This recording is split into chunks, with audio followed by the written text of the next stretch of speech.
Hello students, class 9th में हमारा जो चैप्टर चल रहा है वो है त्रिभुज और उसकी एक्सरसाइज 7.1 हम स्टार्ट कर चुके हैं। इस वीडियो में हम क्वेश्चन नंबर 6 को देखने वाले हैं। अब 6 में ये फिगर मैंने 2-3 बार यहाँ पर ड्रॉ कर लिया है। आपको सबसे पहले फिगर में AC AE के बराबर दे रखा है। कहाँ है AC और AE, जरा ये देखेंगे। ये रहा AC और ये रहा AE, ये दोनों एक दूसरे के बराबर दे रखे हैं। AB AD के बराबर है। ये रहा AB और ये रहा AD, ये दोनों बराबर है। और एंगल BAD EAC के बराबर है। अब इसको, ये जो एंगल है इसको दूसरे डायग्राम में दिखाता हूं। देखिए BAD, ठीक है, ये रहा BAD, ये बराबर है EAC के। जरा EAC देखते हैं, EA और ये रहा C, ये दोनों एंगल बराबर है। तो हमसे कहा है कि आप ये सिद्ध करो कि जो BC है वो DE के बराबर है। अब BC कहाँ है, अब उसको मैं डार्क कलर से दिखाता हूँ आपको। ये देखो BC, ये रहा। ये BC को आपको साबित करना है कि DE के बराबर है, ठीक है। तो ये चीज साबित करने के लिए आपको पहले ये पता होना चाहिए कि BC किस त्रिभुज में आता है और DE किस त्रिभुज में आता है, ये इंपॉर्टेंट है। तो जरा देखें, BC, ये रहा BC, और अगर मैं इसको पूरी तरह से लाल कलर से रंग दूं तो अब आपके सामने ये त्रिभुज बनकर आ गया होगा, ठीक हो गया। तो इस वाले त्रिभुज में जो लाल कलर है इसमें आता है BC। अच्छा, BC को किसके बराबर साबित करना है, DE। तो DE देखिए कहाँ है बच्चों, पहले ये देखिए, ये है DE, ये DE, ये रहा, और ये मैंने काले कलर से कर दिया। तो हमें क्या करना है, ये जो दो त्रिभुज दिख गए आपको, जिसको मैंने कलर कर दिया, इन दो त्रिभुजों को आपको सर्वांग सिद्ध करना है, कॉन्ग्रुएंट सिद्ध करना है। अब उसका तरीका क्या होता है, तो अब मैंने आपको ये चीज समझा दी कि आपको किस तरीके से किन दो त्रिभुजों को सर्वांग सिद्ध करना है। अब मैं क्या करता हूं, इन दोनों डायग्राम्स को मैं अलग अलग बनाकर दिखाता हूं, जिसको लाल से कलर किया है मैंने और जिसको काले से कलर किया है। इन दोनों डायग्राम को अगर मैं अलग अलग बनाकर दिखाऊं तो ये कैसे दिखाई देंगे, जरा इसको एक बार आप देखें। तो बच्चों, मैंने ऊपर के जो दो डायग्राम है उसको यहाँ पर बनाकर दिखा दिया है अलग से, ताकि आपको समझने में बहुत आसानी हो। तो अब देखते हैं कि इन दो त्रिभुजों में हमें क्या क्या चीज बराबर दे रखी है पहले से। एक तो दे रखा है AC बराबर AE। ढूंढिए जरा AC और AE कहाँ है। देखिए, ये रहा AC जो इस AE के बराबर है, ठीक हो क्या। अगला AB बराबर है AD के। ढूंढिए जरा AB और AD कहाँ है। ये रहा AB और ये रहा AD। चलो ठीक है, दोनों त्रिभुजों में दो दो चीजें मिल गई हमें। अब इस पे नजर डालिए जरा, ये क्या लिखा है। इसमें ये लिखा है पहले BAD और ये लिखा है EAC, मतलब BAD जो है वो EAC के इक्वल है। तो जरा BAD आते हैं बच्चों। देखो बच्चों, ये B यहां से स्टार्ट है, ये इस टैब से, तो ये रहा BAD। जरा देखो, ये रहा, ये इतना। अगर इसको मैं थोड़ा सा डार्क कर दूं ब्लू से, तो बच्चों ये है BAD, इतना सा एंगल, ठीक है।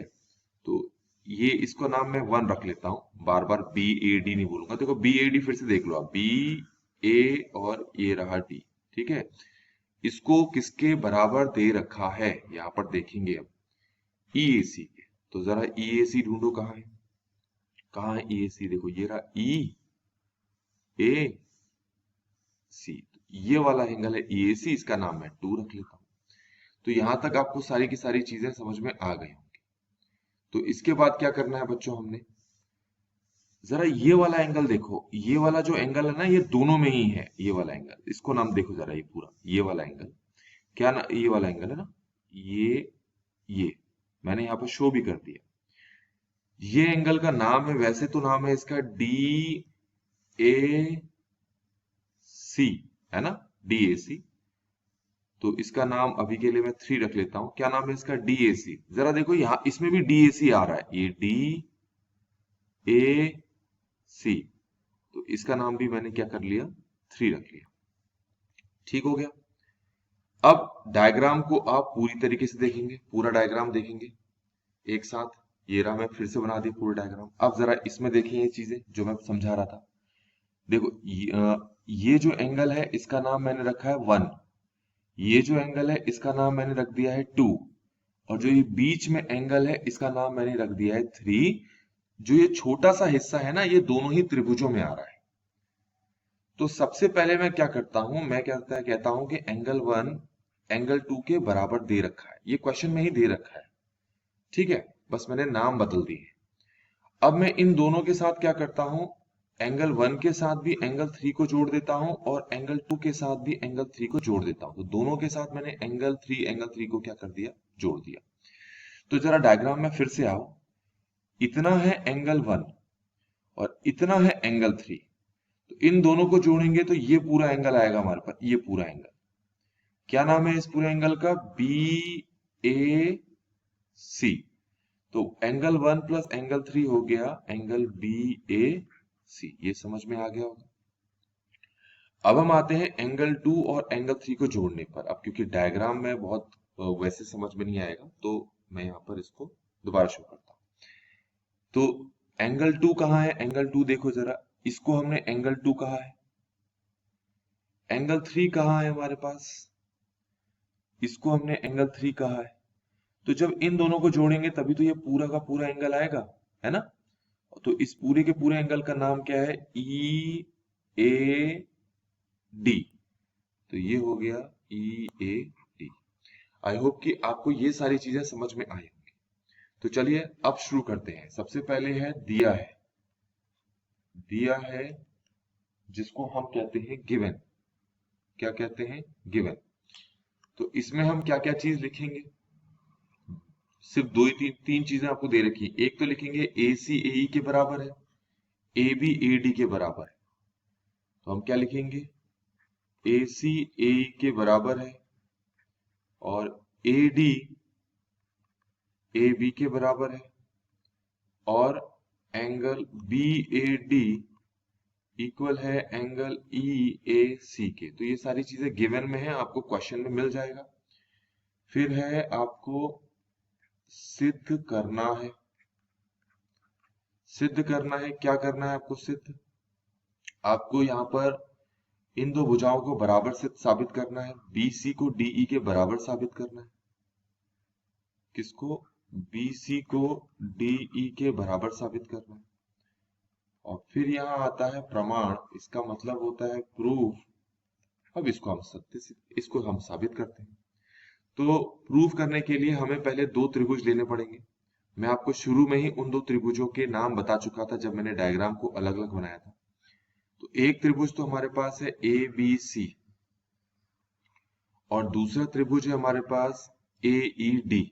तो मैं यहां त्रिभुजों के नाम लिख देता हूं। त्रिभुज ए बी सी और त्रिभुज ए ई डी। ए ई डी है या ए ई सी है, ए ई डी है। अब इन दोनों त्रिभुजों में कौन कौन सी चीजें बराबर दे रखी हैं, डायग्राम को फिट बनाना पड़ेगा।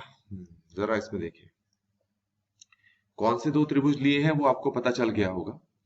एक त्रिभुज तो ये है, ठीक हो गया, और दूसरा त्रिभुज ये है, ठीक। तो इन दो त्रिभुजों में कौन कौन सी चीजें बराबर हैं वो देख लें आप। सबसे पहले तो ये लिखा है आपको कि जो ए बी है वो दूसरे त्रिभुज के ए डी के बराबर है।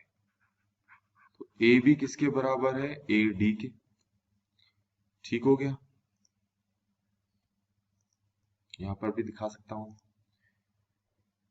तो देखिए ये है ए बी, ए डी के बराबर लिख दिया। दूसरा है ए सी बराबर है ए ई के, ये भी लिख दिया। तो दोनों ही है, दिया है क्वेश्चन में पहले से ये दोनों चीज दी है। अगली चीज देखो, मैं आपको पहले ही ऊपर बता चुका हूं, ये एंगल 1 किसके बराबर है, एंगल 2 के। ये बताया था मैंने, एंगल 1 किसके बराबर है, एंगल 2 के। फिर ये जो एंगल 3 है इसको मैंने दोनों के साथ जोड़ा, angle 1 plus angle 3 equal to angle 2 plus angle 3। ठीक हो गया। तो ये जो पूरा कोण है अब इस पूरे कोण के बराबर आ गया है, मतलब बी ए सी, एंगल बी ए सी बराबर हो गया है एंगल ई ए डी के, एंगल ई ए डी। तो इस तरीके से हमने 1, 2 और ये 3 चीजें यहां पर लिख दी। तो अब हम कहेंगे कि त्रिभुज ए बी सी, ये रहा त्रिभुज A B C, A E D के सर्वांग सम हो गया। त्रिभुज ए ई डी के सर्वांग सम हो गया। किस नियम से हुआ ये हुआ एस ए एस से। ठीक हो गया। और जब दो त्रिभुज आपके सर्वांग सम हो जाते हैं तो आपको पता है फिर उनकी बची हुई सभी भुजाएं और कोण बराबर हो जाते हैं। तो इस कारण से जो ये बी सी है ये आपका डी ई के बराबर हो गया, बी सी बराबर हो गया डी ई के। रीजन आपको सीपी सीटी लिखना। तो इस तरीके से बच्चों हमने इस क्वेश्चन को यहाँ पर कंप्लीटली सॉल्व कर लिया। Thanks for watching.